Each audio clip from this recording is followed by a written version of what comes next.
The Fury movie is like semi based off of a real person. The final battle scene is actually based off of Audie Murphy, which is the most decorated soldier in World War II. But the rest of the story is based off of a guy named Lafayette Pool. He was a twin. He had a twin brother. Him and his brother, right after high school, tried to join the military in 1937. And they both tried to join the Navy. He got kicked out, or he got rejected because his eyesight was bad. And then a couple years later, the draft got instituted, and I think September 16th, 1940, as we were getting ready to go to war. And he goes in and he's like, well, the Navy knows that I have shitty eyesight, so I'm going to go try to join the Army. He joins the Army. He fucking cheats the eye exam and gets in. He becomes a tanker. Wait, rewind. Tell the story. You had me dying when you explained his eyesight. That? This story of the eyesight is fucking amazing. Which one? When he's just like... Oh, no, that was Lost in Red Ramage. That was my last video. Oh, okay. So I don't know what it is, but every fucking war hero I cover was initially rejected for having shitty eyesight. So there was this dude, Lost in Red Ramage, the first submarine commander ever to win the Medal of Honor. He was rejected for having shitty eyesight. And dude, that's a whole video series for you. The bad eyesight of heroes, dude, or something like that. Hell yeah. So Lost in Red Ramage, rejected for eyesight. You're not allowed to work in a submarine because your eyes are bad. Because you're in a fucking submarine. Who gives a fuck? Yeah, you need to see far in a submarine. Yeah. So like he was rejected, and then you had Augustus Willis Ching was his nickname. Lee, dude was Asian American, and he was. His eyesight was bad. This is a video I'm gonna do in the future. His eyesight was bad because when he was a kid, he was in like 7th grade and he was chewing tobacco, right? And the teacher got mad at him. This is like 1920. The teacher got mad at him, took his fucking chewing tobacco and threw it in the wood furnace in the corner because that's how they heated the fucking school at this point in time.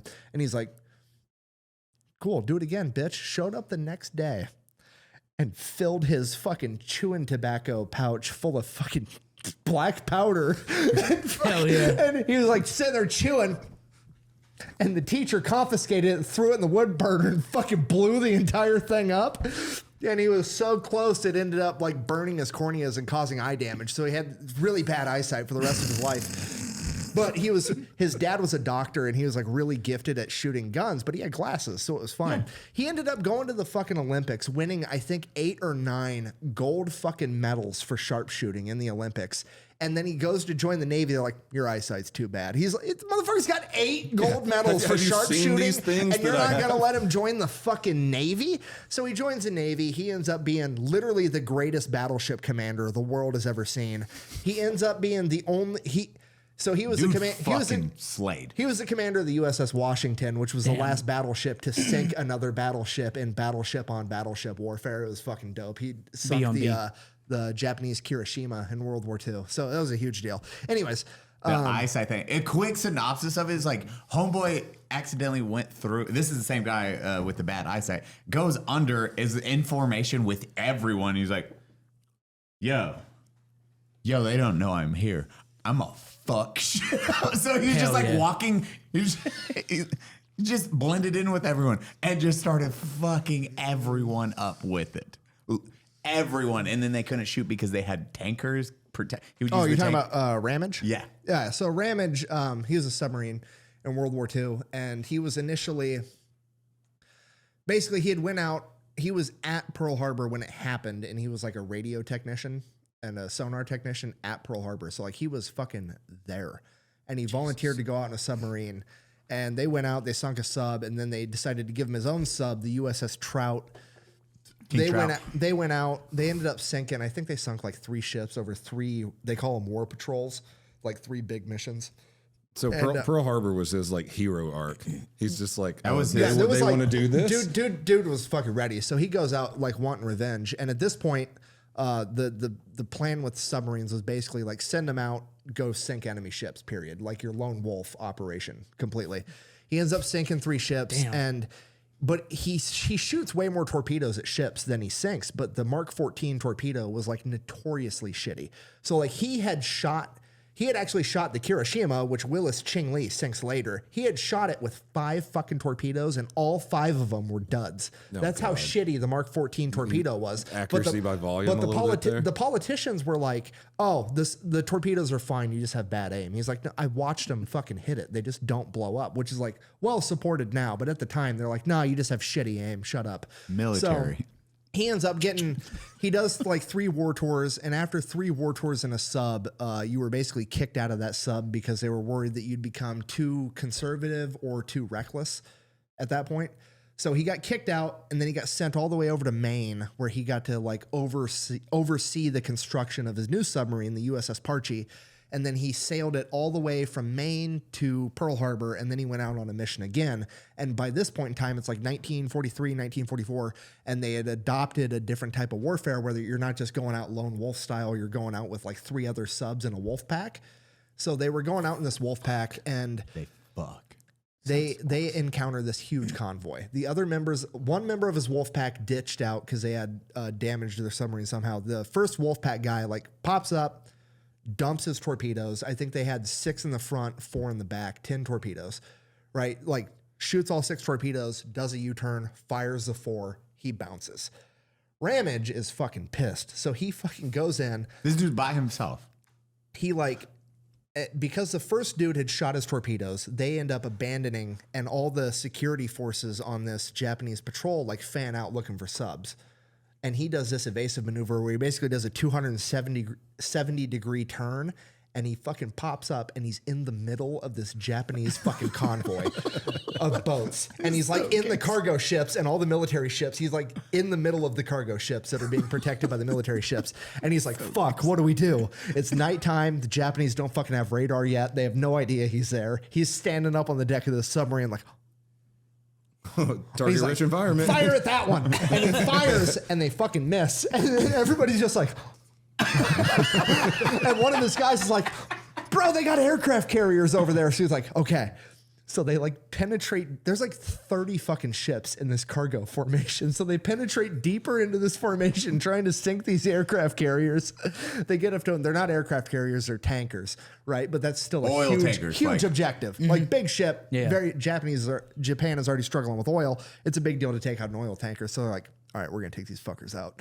So he fucking fires like a bunch of torpedoes at one oil tanker, and then turns, does a U-turn, fires a bunch more. And at this point in time, like once you fire your torpedoes, like that's it. Like you submerge and you leave, because you can't just reload mid-combat. They're 20 feet long, and they're 3,000 fucking pounds. Like there's cranes and winches and dudes getting hernias involved with reloading these fucking things. They're like, nah, we're staying on top of the water. Reload the tubes. And he's just fucking dodging gunfire and shit as his crew's trying to reload the tubes. Cody, imagine you get that call. This is you're a private, and they're like, "Hey, get one to the front." You're like, "What? No, sir. What? Yeah, No, why?" sir. And then you're just like this, like you and your buddies are like, "Fuck, don't drop it. Do not fucking drop it, bro." And this is a tight area, so you're just like red lights. It's shitty, and you're just trying to get it in the fucking hole. What does the sir want to do? What the fuck is happening, man? Yeah, it's backwards. We gotta go back. Turn it around. We're in the center. Does he know we're in the center? We're so fucked. Oh my god. Yeah, he ends up firing like 19 fucking torpedoes at one time, reloading multiple. First submarine commander to ever reload torpedoes in mid-combat and fucking keep fighting. Sinks 5 Japanese ships, takes no fucking damage, submerges and gets away. He ends up getting the Medal of Honor.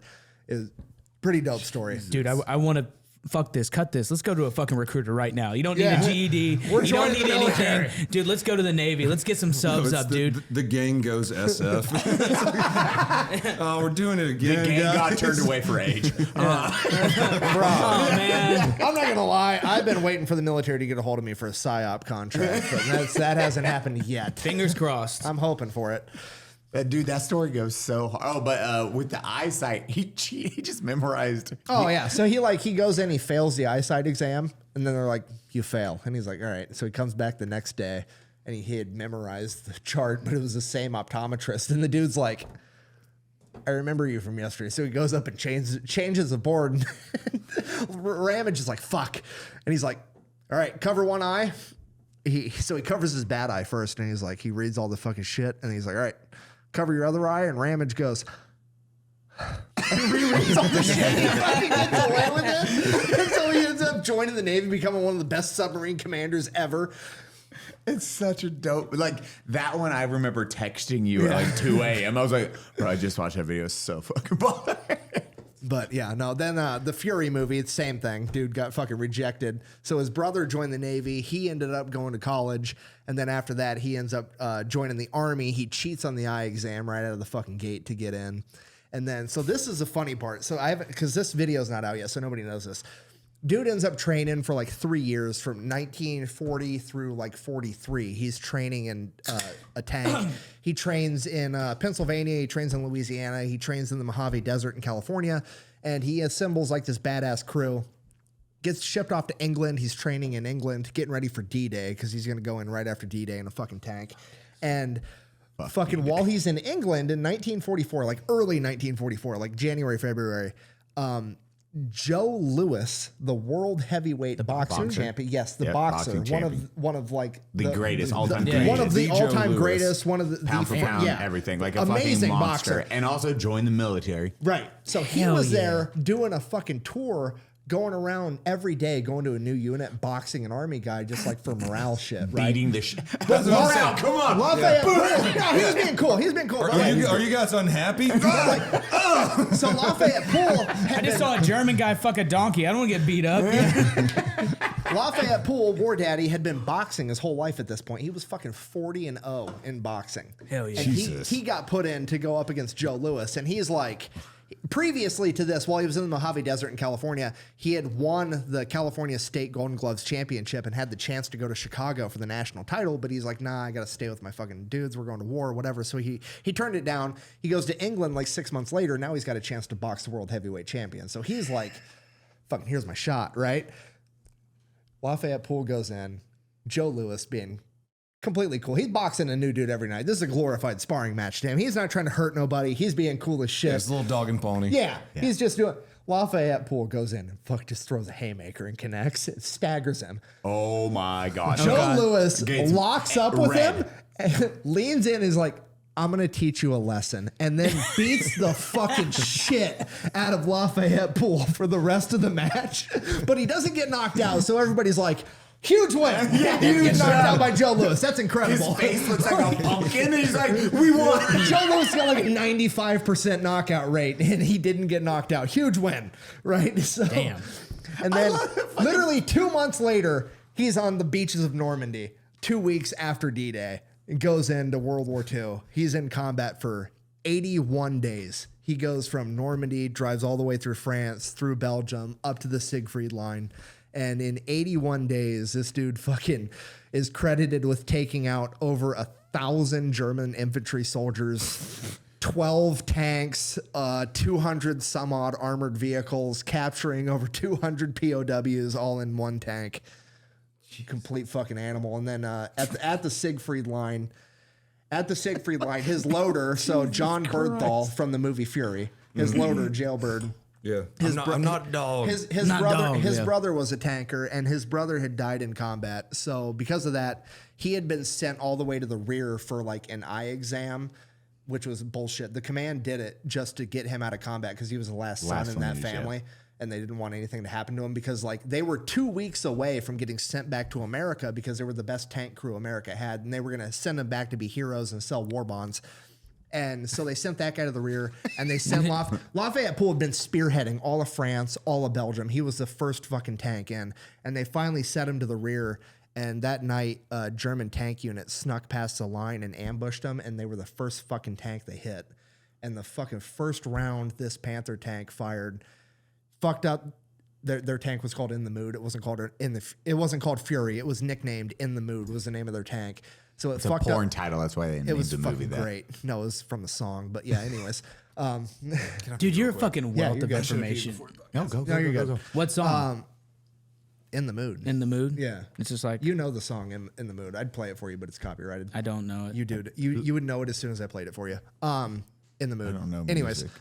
I'm in the mood with my gal. So the dude that replaced Jailbird ends 40s music. Pool like orders fire. They return fire on this German Panther tank, and then he orders fire again, but this new guy that they just got fucking fumbles, ends up jamming the gun. And then the Just like in the movie. The Panther tank gets a second shot off on him and fucking fucks up the tank. Pool gets ejected from the tank, and his leg is just fucking shredded by shrapnel. And he lands. He has you know what a morphine syringe is? It's like a single serving morphine dose they had in World War II. He fucking injects himself the morphine syringe and tries to cut what's left of his leg off with a pocket knife. Holy shit. Yeah. And the other American tanks start hitting this Panther. They knock the Panther out. Poole is fucking trying to cut his leg off with a pocket knife, yelling to get back to his tank.